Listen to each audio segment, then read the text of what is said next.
که تاسو خیال وکړئ زه د خپل لاس لا سپېړه ورکوم، اوس زما د لاس د سپېړې سره څومره سوی وکړو نو دا سوی زه هر څومره بیان چې درته وکړم نو ستاسو سمجھ کې به رانشي، بلکې پوهېږئ به پهله زه تاسو ته ووایم چې زما د لاس څرمنې دومره سوی وکړو، لاندې غوښې دومره درد وکړو، هډوکي دومره درد وکړو، ته نه پوهېږې، بلکې پوهېږې به هله چې ستا لاس لم زه دومره سپېړ ورکړم نو فوراً به پوه شي چې او د دې سپېړې سوی او درد چې دی هغه دومره. عرض مې دا و چې کوم شی د ذوق سره تعلق لري نو هغه په بیان د چا په سمجھ کې نه راځي، او کوم شی چې د بیان سره تعلق لري نو د هغې د ذوق سره بیا څه کار. عرض مې دا و چې د قبر معامله چې دا ذوقي معامله ده، بیان به صرف دومره منی چې څومره خدای او د هغه رسول صلی الله علیه وسلم دی، د هغه پیغمبر چې کومه نقشه د قبر په حدیث کې بیان کړې ده په هغې به د 14 ایمان وي او 14 به د یقین وي چې پیغمبر څه ویلي دي نو په دې قبر کې هر هغه شی موجود. عزیزانو یو د اورېدو خبره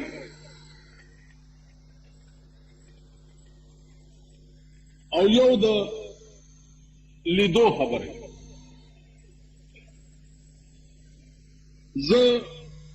په شب قدر کې هم او یو سړی و چې د هغه دا یو خپه بلکل په دې بیخ کې غوسه شوی نو په ډانګورو به ګرځېده،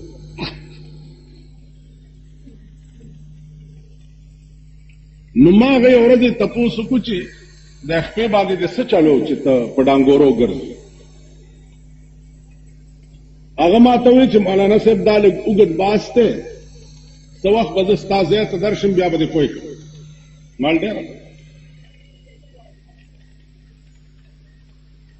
څه ورځې پس هغه راغی او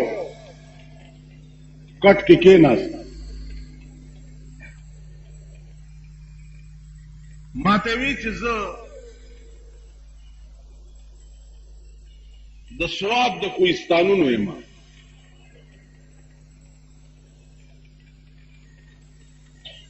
غریبۍ در په در خاورې په سر کړی یم،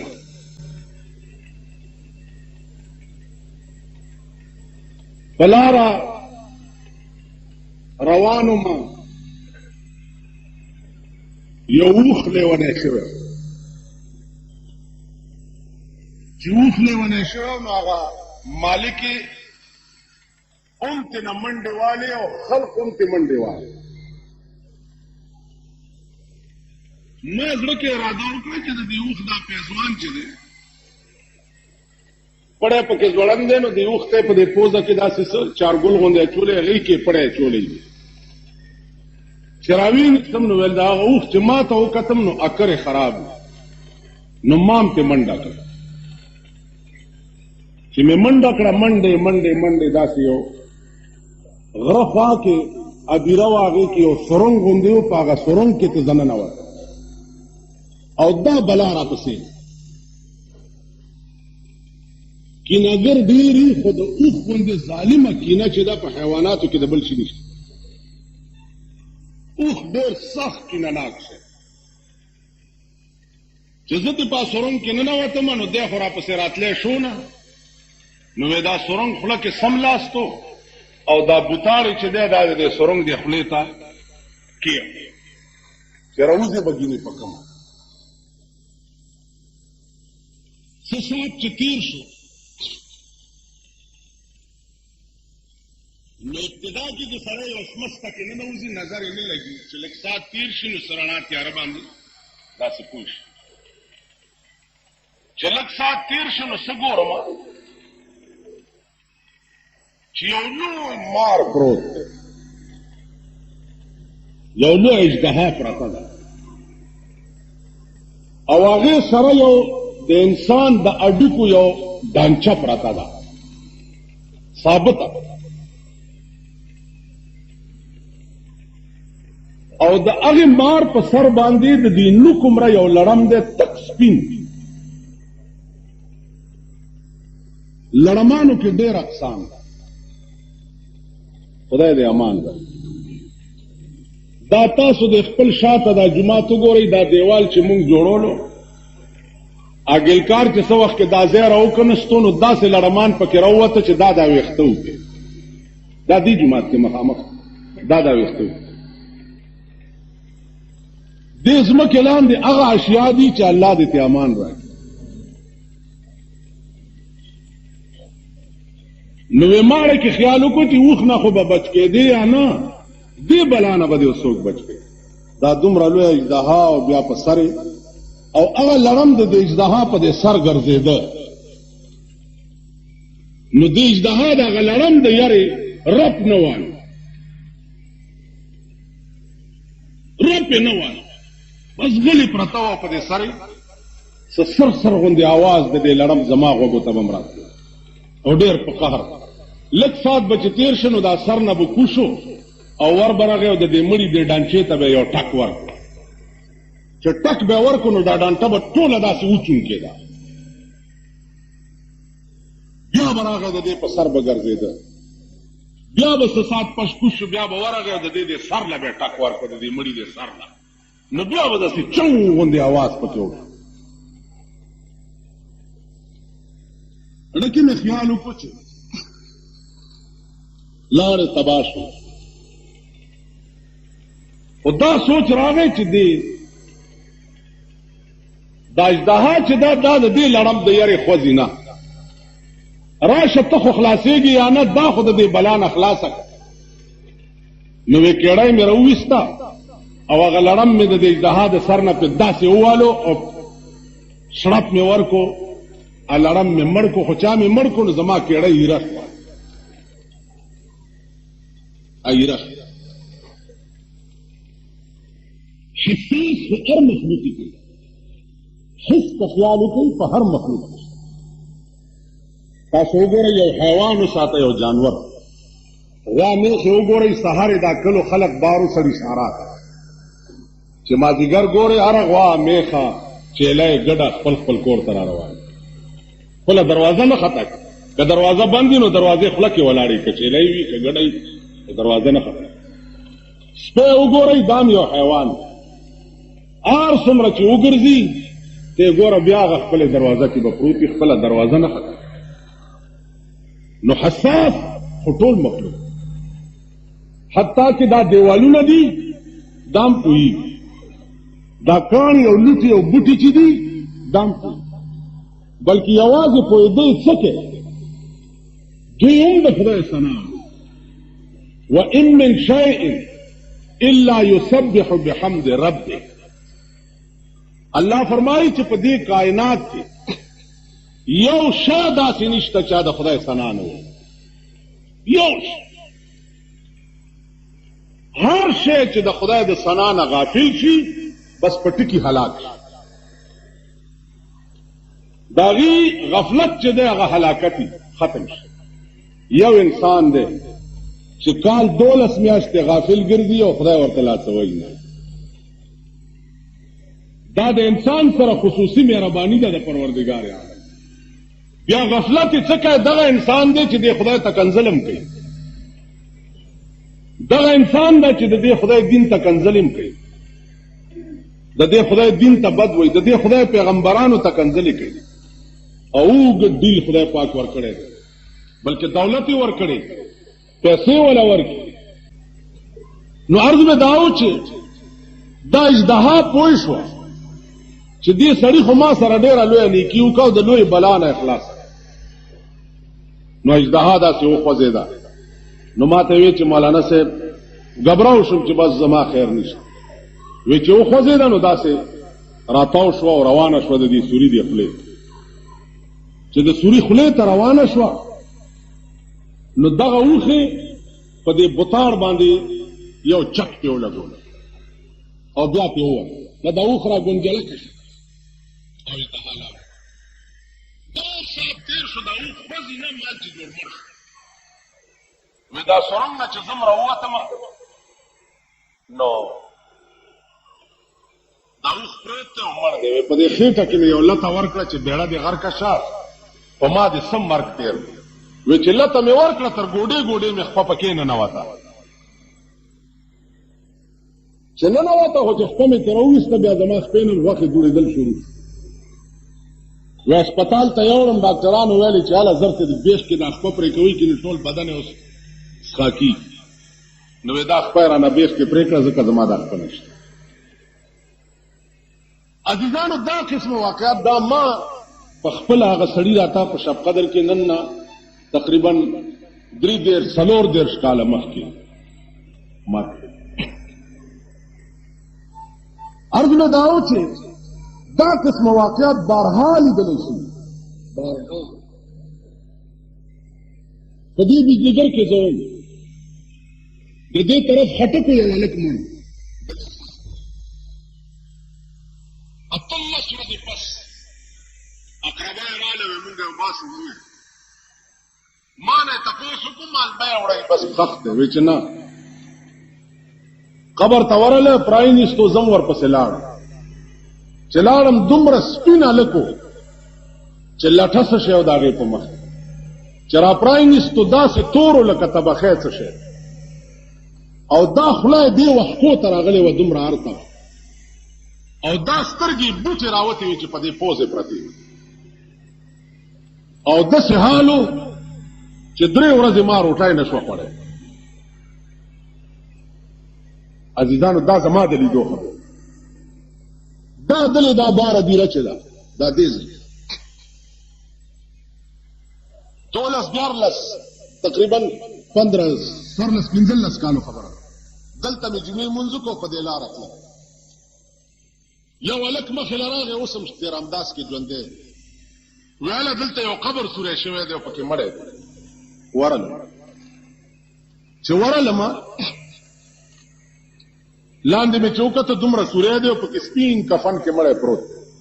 پاس هغه قبر د وزیرو خښتو جوړو نو هغه خښتې ملانې شوي سب لاندې ډېرې تږي شوي سوری چې لږ ډېر ښکلی او ښایسته زلمی پې پروت و دا ویښته یې داسې دا زلفې غوندې په دې غوږونو او په دې مخ را پرتې لرې نه خو مې ښه وکتو خو سودا مې دا شوه چې داسې پوږ دی پکې به ګلیو شوي دا سړو ته مې وویل چې هلکه تاسو زما دا لاس او خپه ونیسئ زه لاس ور وړم هسې نه که دې قبر زه رانیومه نو زر مې را ډچ وهئ داسې دا هم د اورېدو خبرې نه دي دا د لیدو ده هغې زما دا لاس او خپه داسې ونیوه او ما لاس ور دننه کړو چې ور دننه مې کړو په دې مخ مې ورته لاس ووالو کفن مې وکتو پاس پې قبر اوار شوی او دومره زمانه تېره وه او دا مړی داسې پروت و تا به وایې ریخم څه شی بلکل لاسونه سینه مخ پوزه لاس مې پې ښه ووالو کفن یې داسې و تا به وایې اوس دې د بجاز د دوکان نه راوړي داسې هم پکې دي هم په دغه هدیره دې ځای نه مازدیګر تلمه زما کور رامداس کې و دلې به مې چې جمعې لمونځ وکړو نو د دې هدیرې په لاره به داسې رامداس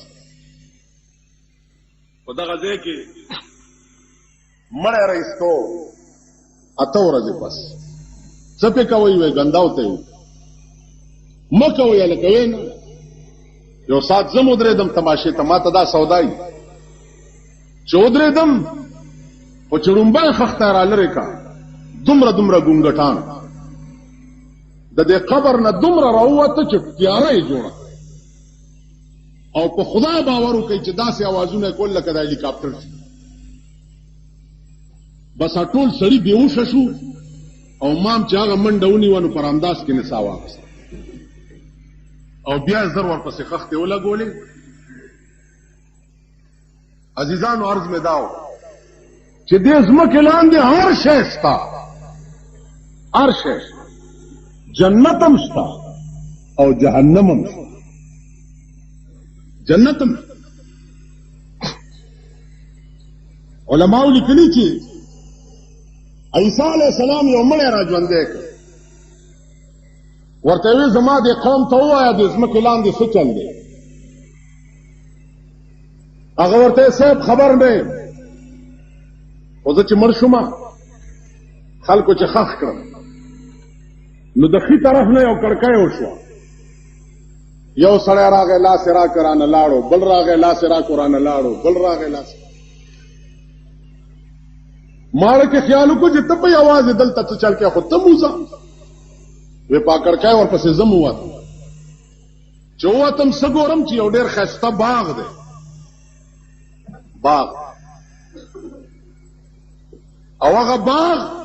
کې ولې بیږي او ډېرې ښایسته ولې دی وی مازدیګر ټایم دا یو بله مسله وه کوم سړی چې مړ شي که هر ټایم یې خښ کړي خو په قبر کې هغه باندې زیړی مازدیګر وي نو دی وایي چې ما مټې ونغښتې چې دا ولې بیږي او داس کومه چې مونځ قضا نه شي وی په دې کې یو جینۍ راله او زما په دې ملا لاس کېښوی چې څه کوې ما چې اودس کوم وی راته وی چې دا د منځونو ځای نه دی منځونه د دنیا کې چې څه کړي دي بس هغه کافي دي دلته به اوس مزې کوي وی ما داسې ټېله ورکړه چې منځ نه مې څنګه بند دی وی چې ما داسې کړه د هغې غاړه کې هارو هغه هار وشلېد چې هار وشلېد وی ما ورته وی چې اوس خو دې خدای که راته وی جینۍ چې اوس خو دې نه پرېږدم دا هار به جوړی راتنواله به دې پرېږدم وی د تار یو سره غي ونیو یو ما ونیو او مرایم پکې پیرلې او خبرې اترې کولې وی هارم لا پیرلې نو چې تا आवाज وکړو زره و عیسی علیہ السلام داغه تاریخ چې معلوم کو سلور زره کال شي او سلور زره کال کې هار څنګه نو پیرلې او دوی پوي ولې نو مولانا وی هزار عیش تصدق کو نمز قطره غم ہزار عیش تصدق کو نمز قطرہ غم کہ عیش خواب و خیال است غم ہمیشہ رفیق و زرگون عیشونه د یو ساس کې د غم نه قربان شي خوشحالي داسې ده لکه د خوب لیده په سړی تیر شي او غم چې په یو منټ راشي دی وي تا خوشحال لا کله زوی دی وی ډېر څلوېښت کاله ژوندی په خوشحالۍ اډو پوهېږي نه خو چې په کومه ورځ مړ شي ته د ځان تماشا وکړه دا در سره فکر اډو نه چې څلوېښت کاله را سره خیر دی که نن مړ دی دا څوک وایي نو غم داسې شی دی چې هغه نه تېرېږي او خوشحالي ابل زرګونه کلونه تیر شي اډو پوهېږي به نه نو عیسی علیه السلام ته یې ووایي چې زه اډو مجلس ختم نه و چې تا آواز وکړو زه راووتم زما عزیزانو دا معجزه وه د عیسی علیه السلام مړي را ژوندي کول ابرس باندې لاس وهل هغه جوړېدل مارغانو کې پوکې کول هغه الوتل دا معجزه وه د عیسی علیه السلام یو مړي باندې تیر شنو هغه आवाज کول وای مورې وای مورې وای مورې عیسی علیه السلام را ژوندی کوی څه تکلیف دی درته صاحب په سخت عذاب کې نو مور ته څه چغې وهې وی مور ته ځکه چغې وام چې دنیا کې زه ژوندی وم ما به چې وی وکړه نو مور به مې قربان راته ووي نو د هغې قربان سره به ټول تکلیف ما نه لاړو نو اوس هم ډېر تکلیف کې یم که چېرته مور راته قربانه وه مور ډېر زورور شي اگر چې د پښتنو میندې الله دې امان راکړي پښتنو باندې ښځې زوروري ښځې پې زوروري د دوی ښځې چې دي هغه ترکای اسپې دي ترکای اس په هر سړی نشي راټینګولی لتې ولي خیال م راغی هلته د بوډای څه کار دی چې ترکای اس په چرته ولاړی دوی ته بیا مور خره ښکاري ترکای اس په چې چا کره ولاړی هلته خرې بیا پرېږدي څوک مور ورته خره ښکاري پلار ورته خر ښکاري د دې قوم د بدو ورځو یو لویه وجه دا هم ده چې دوی د مور پلار ډېر لوی نافرمان د مور او پلار ډېر لوی نافرمان قرآن ولا تقل لهما اوف ولا تنهرهما د مور او پلار په مخ کې به اوف داسې ډېر لوی تکلیف یې در باندې وایي به م اوف قدر بد واخفض لهما جناح الذل من الرحمة وقل رب ارحمهما كما ربياني صغيرا هر وخت به د مور او پلار په مخ کې د ذلت وزر غوړولې وي او دعا به ورته څه کوي وقل رب ارحمهما کما ربیانی صغیرا اے الله زما په مور او پلار داسې رحم وکا لکه د چې وړو کې مو په مهربانۍ لوی کړو ما څنګه چې زه وړو کې دوی په شفقت او مهربانۍ لویولم اے الله داسې رحم زما په مور فلما نسوا ما ذکروا به فتحنا عليهم ابواب كل شيء اللہ ما کے سکھیر کی نزدار قسم نعمت دروازے پہ ورپرانی حتی اذا فرحوا بما اوتوا چې دا ما ولا څور کړی دي چې دې پکې خور نه نوځي بیا څه چلو کوم اخذناهم بغتة فاذا هم مبلسون ناگهان رونی سم یا حیرانی خدای دا سوو تو چغی وئی ترپکی وئی بیت میں نو یو انسان دے چار سمرا غافلی سر دست نرانی وڑے کی دا دینا سوا تمام کائنات چی دے دا خدای ثنا عزیزان دا لیدلے شوی چی رسول اللہ صلی اللہ علیہ وسلم بپلار روان کانو بورتا آواز کولا الصلاة والسلام علیک یا رسول اللہ بوتو بورتا آواز کولا الصلاة والسلام علیک یا رسول اللہ سارا تبلارو ضرورت بپیخ شو قضا حاجت ضرورت بپیخ شو پنائی بنوا بوتو تب اشارہ اکڑا پا گوتا بوٹی برالا ہوتے گیر چاپیر بشو پنائی بے جوڑا بوتو قصیدے بردے والا ہوئی کہ نوی جاءت لدعوته الاشجار ساجدتا جاءت لدعوته الاشجار ساجدتا تمشي الیہ علی ساق بلا قدم جاءت لدعوته الاشجار اے حبیبہ تاغ شخصیت جستا پا دعوت با بوٹو رامنڈے والا علی ساق بلا قدم بغیر د خپو بغیر د قدمونو نه به بوټو راوړي عزیزانو حیوانات بپلاره تیرېدو سردار کونین به ولید الصلاة والسلام علیک یا مچانو کې دا احساس چې د رسول الله صلی الله علیه وسلم په بدن مبارک بچری مچ نه کېناست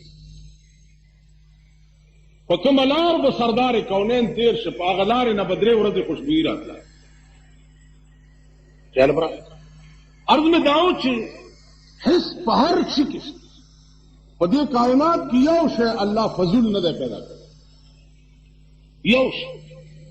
ہر شے پخپل خپل کار ہر شے پخپل خپل ڈیوٹائے دے ہر سڑے اللہ خپل خپل ڈیوٹائے او ځب یلا خبر ده چې انسان خپل ډیوټي نه پوره کوي او ډې کوي لیکن پیدا ده انسان ډیوټي سره وما خلقت الجن والانس الا ليعبدون پیدا دی لای چې تبا د خدای عبادت هر کار به د خدای رضا لټول تبا د خدای رضا په ګرځي ارزه